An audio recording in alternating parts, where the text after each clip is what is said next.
What's up guys, Sanjot Keer here, welcome to IFL.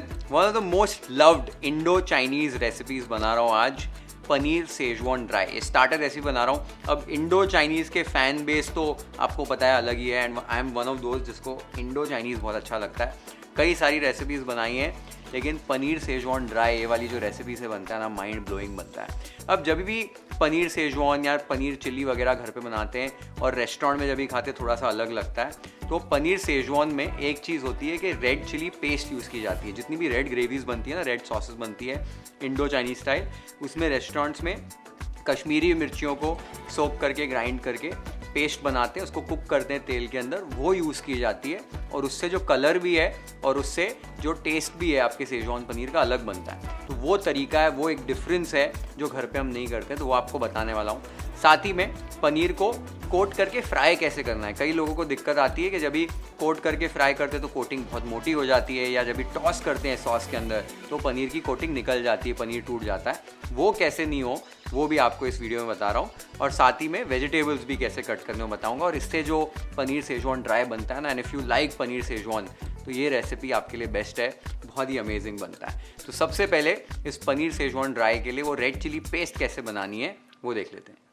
तो यहाँ पर मैंने 20 कश्मीरी मिर्चियों को डीसीड करके जितने बीज निकलते हैं उतने निकाल कर सोक कर दिया था गर्म पानी में लगभग 1 से 2 घंटों के लिए।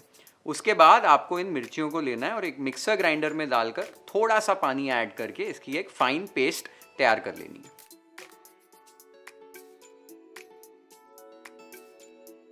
ये आप देख सकते हो इसकी फाइन पेस्ट तैयार हो गई है। इस पेस्ट को भी हमें कुक करना है, तो एक पैन को हाई फ्लेम पर अच्छे से गर्म कर लीजिए।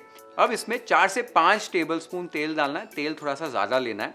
तेल एक बार गर्म हो जाए तो ये चिली पेस्ट को इसमें ऐड कर देना है। चिली पेस्ट ऐड करने के बाद इसको कंटिन्यूसली कुक करना है। कंटिन्यूसली कुक करके इसका जो टेक्सचर है ना, थोड़ा सा क्रम्बली हो जाएगा और थोड़ा सा डार्क हो जाएगा ये पेस्ट, तब तक इसे पकाना है। तेल आपको लग रहा होगा ज़्यादा है, लेकिन तेल ज़्यादा होना इंपॉर्टेंट है, क्योंकि ये इसकी शेल्फ लाइफ बढ़ाता है पेस्ट की। और ये जो चिली ऑयल बनेगा ना, ये चिली ऑयल को भी आप यूज़ कर सकते हो। ये तेल के अंदर वो चिली का फ्लेवर आ जाता है, इसको एज चिली ऑयल भी यूज़ कर सकते हो। तो इसको अच्छे से पकाइए। अच्छे से पकाने के बाद आप देखेंगे ऐसे क्रम्बली टेक्सचर हो जाएगा इसका, ऐसे क्रम्बली हो जाना चाहिए, थोड़ी सी डार्क हो जाएगी पेस्ट। इस स्टेज पर इसके अंदर आपको 1 टीस्पून विनेगर ऐड करना है। विनेगर से भी शेल्फ लाइफ थोड़ी सी इसकी बढ़ जाती है। अच्छे से मिक्स कर लेना है, और ये आप देख सकते हो हमारी चिली पेस्ट रेडी हो गई है। इसे अभी रूम टेम्परेचर पे लाकर ठंडा कर लीजिए।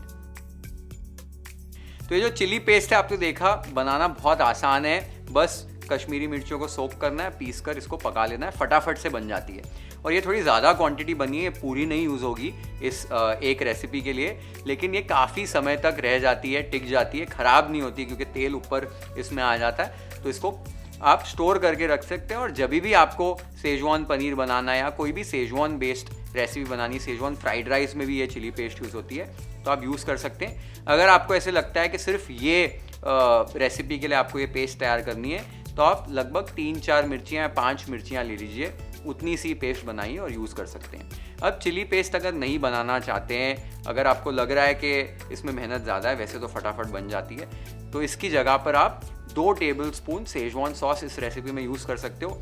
रिजल्ट एग्जैक्टली सेम तो नहीं होगा, क्योंकि क्या होता है ना, सेजवान सॉस में विनेगर भी काफ़ी ज़्यादा होता है, थोड़ी सी खट्टी भी होती है जो बाहर से हम सेजवान सॉस लेके आते हैं। तो रिजल्ट एग्जैक्टली सेम नहीं मिलेगा, लेकिन अच्छा रिजल्ट तो भी मिल जाएगा।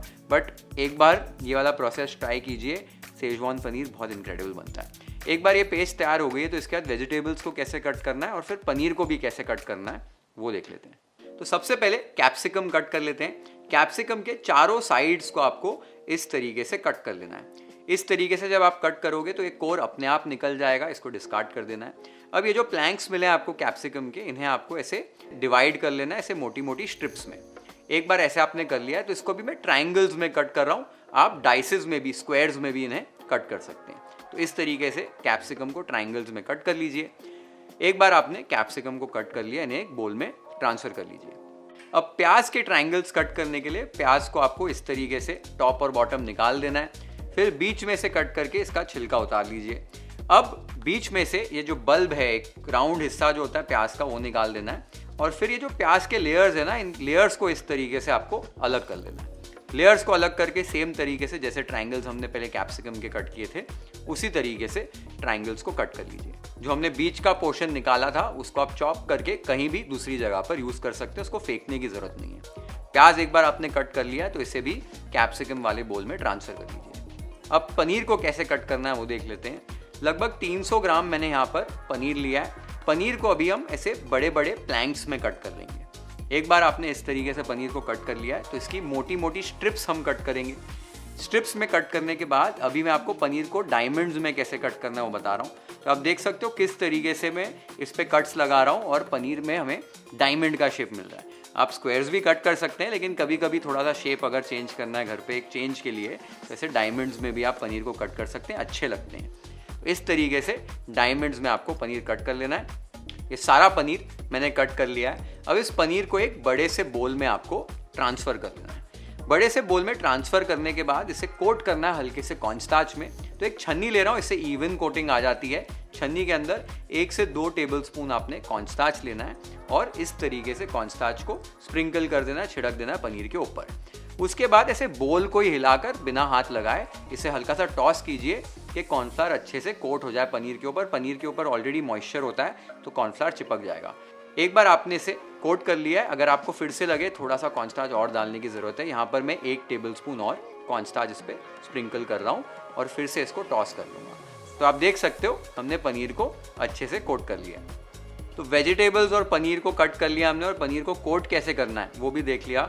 इस तरीके से ना पनीर को ड्राई कोट करने से हल्के से कॉर्नस्टार्च के साथ क्या होता है, ऊपर एक बहुत हल्की सी कोटिंग आती है, वो मोटी मोटी कोटिंग नहीं आती है। और जब इसे आप फ्राई करोगे ना तो कोटिंग पनीर को पकड़ के रखेगी और पनीर का स्ट्रक्चर जो है ना वो होल्ड हो जाएगा। तो आप इसको जब भी सॉस में टॉस करोगे, कितना भी टॉस करो, ये पनीर क्या है टूटेगा नहीं आसानी से और वो कोटिंग भी जो है मोटी नहीं आएगी, जो बहुत लोगों को पसंद नहीं आती है।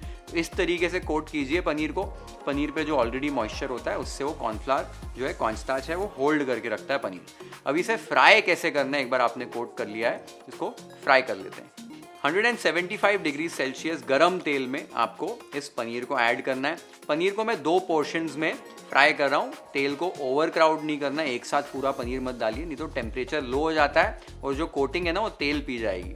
तो बस आपने हाई फ्लेम पर ही पनीर को फ्राई करना है जब तक कि लाइट गोल्डन ब्राउन हो या हल्का सा स्ट्रक्चर पकड़ ले। बहुत ज़्यादा यहाँ पर फ्राई नहीं करना, नहीं तो पनीर हार्ड हो जाएगा। एक बार पनीर स्ट्रक्चर होल्ड कर ले आपका इस तरीके से, तो बस तेल से निकालिए पनीर को, तेल को निकलने दीजिए और फिर एक छन्नी में ट्रांसफ़र कर दीजिए। सेम तरीके से बाकी के पनीर को भी फ्राई कर लीजिए। ये आप देख सकते हो हमारा पनीर जो है वो फ्राई करके रेडी हो गया। तो पनीर को हमने फ्राई कर लिया है। आपने देखा कि कोटिंग कितनी पतली सी ऊपर आई है और पनीर ने अपना स्ट्रक्चर होल्ड किया है। तो जब भी आप पनीर का कोई ऐसे इंडो चाइनीज स्टाइल स्टार्टर बना रहे हो, जब भी आपको कोई सॉस में से कोट करना है, तो इस तरीके से आप कोटिंग करके फ्राई कर सकते हैं। आपको कभी भी दिक्कत नहीं आएगी, वो मोटी मोटी कोटिंग भी नहीं आएगी और पनीर आप इजीली सॉस के अंदर कोट कर पाएंगे। तो पनीर को हमने अभी कोट करके फ्राई करके देख लिया एकदम परफेक्ट तरीके से कैसे करना है। अब नेक्स्ट स्टेप बस बहुत फटाफट से हमारा शेजवान पनीर ड्राई बन जाएगा। 3-4 मिनट लगेंगे और उसमें ही ये स्टार्टर हमारा रेडी होकर तैयार हो जाएगा। तो शेजवान सॉस वाली प्रेपरेशन कैसे करनी है और उसमें पनीर को टॉस कैसे करना है वो देख लेते हैं। एक वॉक को हाई फ्लेम पर अच्छे से गर्म कर लेना है। एक बार वॉक गर्म हो जाए तब इसके अंदर 2 टेबलस्पून तेल ऐड करना है। तेल भी जब गर्म हो जाए तब इसमें 1 टीस्पून चॉप्ड अदरक, 2 टेबलस्पून चॉप्ड लहसुन, 1 टेबलस्पून यहाँ पर चॉप किए हुए धनिये के डंठल ऐड कर रहा हूँ, अच्छा फ्लेवर आता है। साथ ही में 4 स्प्रिंग अनियन के सफ़ेद हिस्सा इसमें ऐड कर रहा हूँ और 3 स्लिट की हुई हरी मिर्चें इसमें ऐड कर रहा हूँ। ये सारी चीज़ों को हाई फ्लेम पर स्टर करते हुए 1 मिनट के लिए पका लेना है। ध्यान देना है कि जो लहसुन है उसको अच्छे से भून नहीं लेना है, बस हल्का सा 1 मिनट के लिए पकाना है। इसके बाद इसके अंदर फ्लेम लो करके 1 टेबलस्पून जो रेड चिली पेस्ट हमने तैयार की थी वो ऐड कर दीजिए, 1 teaspoon red chilli sauce, 1.5 tablespoon ketchup, हल्की सी लाइट सोया सॉस और हल्का सा विनेगर। बस ये सारी चीज़ों को अच्छे से स्टर करके 1 से 2 मिनट के लिए पका लीजिए। अब इसके अंदर आपको रिक्वायरमेंट के हिसाब से थोड़ा सा पानी ऐड करना है। लगभग 100-150 ml मैंने पानी ऐड किया है कि हल्की सी ढीली हो जाए हमारी सॉस। एक बार आपने ये कर लिया है तब इसके अंदर 1 चुटकी व्हाइट पेपर पाउडर, 1 चुटकी चीनी और टेस्ट के हिसाब से यहाँ पर नमक ऐड कर देना है। ये सारी चीज़ों को अच्छे से स्टर करके हल्के से सिमर पे ले आना है। अब इस सॉस को थिक करने के लिए यहाँ पर कॉर्नस्टार्च स्लरी बना रहा हूँ। तो 1 टेबलस्पून कॉर्नस्टार्च में 2-3 चम्मच पानी डाल दीजिए, अच्छे से मिक्स कर लीजिए और अभी धीरे धीरे इसमें स्लरी ऐड कीजिए। जितनी ज़रूरत है कि आपकी सॉस थिक हो जाए उतनी स्लरी ऐड करनी है। अच्छे से स्टर कीजिए और ये आप देख सकते हो हमारी सॉस थिक हो गई है। इस स्टेज पर आपको फ्लेम को लो कर देना है। अब इसमें मैं यहाँ पर वेजीज ऐड कर रहा हूँ। वेजीज को आप पहले भी लहसुन वगैरह के साथ डाल सकते हो, लेकिन घर का जो बर्नर होता है ना वो उतना तेज़ नहीं होता है, तो सब्जियाँ क्रंच छोड़ देती हैं अपना, तो मैं इस स्टेज पर ऐड करता हूँ। सब्जियाँ ऐड कर दीजिए, साथ ही में थोड़े से और स्प्रिंग अनियन वाइट्स ऐड कर रहा हूँ। फ्राई किया हुआ पनीर ऐड कर दीजिए और थोड़ा सा स्प्रिंग अनियन ग्रीन्स ऐड कर दीजिए। ये सारी चीज़ों को हल्के हाथों से अच्छे से आपको टॉस कर लेना है, मिला लेना है, पनीर को अच्छे से कोट कर लेना है और हाई फ्लेम पर बस 1 मिनट के लिए पकाना है कि पनीर फिर से गर्म हो जाए और सॉस की जो कोटिंग है वो पनीर के ऊपर अच्छे से आ जाए और हमारी सब्जियां भी हल्की हल्की पक जाए, लेकिन सब्जियों में क्रंच रहना चाहिए। और ये आप देख सकते हो हमारा शेजवान पनीर ड्राई ब्यूटीफुल लग रहा है, एकदम रेडी हो गया है। Let's plate it waffle style.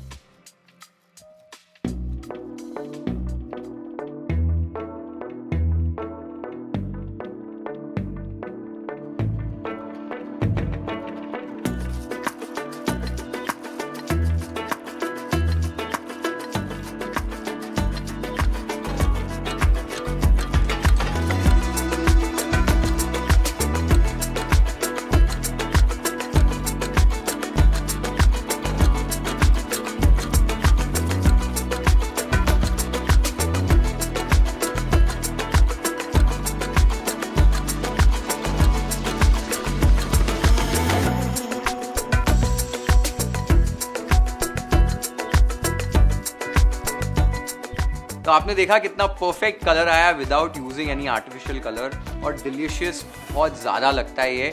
अब रेस्टोरेंट्स में थोड़ा सा MSG या अजीनोमोटो भी ऐड करते हैं, आप ऐड कर सकते हैं, या एरोमेट पाउडर ऐड किया जाता है वो भी ऐड कर सकते हैं, बट उसके बिना भी बहुत डिलीशियस बनता है। ज़रूर बना के देखिए। अगर फ्राइड राइस के साथ सर्व कर रहे हो और थोड़ी सी ग्रेवी बनानी है तो पानी थोड़ा सा ज़्यादा यूज़ कीजिए और स्लरी थोड़ी सी ज़्यादा यूज़ कीजिए, तो इसकी ग्रेवी बन जाएगी, सॉस बन जाएगी and you will be able to serve it with fried rice या नूडल्स के साथ भी खाना चाहते हैं तो ज़रूर ट्राई करो ये रेसिपी और मुझे कमेंट्स में बताओ आपको ये Indo Chinese style Schezwan paneer की रेसिपी कैसी लगी। Share this video with your friends and family, hit the like button if you've liked this recipe, follow and subscribe to YFL if you haven't yet. Have an amazing time with this beautiful recipe at your home. Cheers.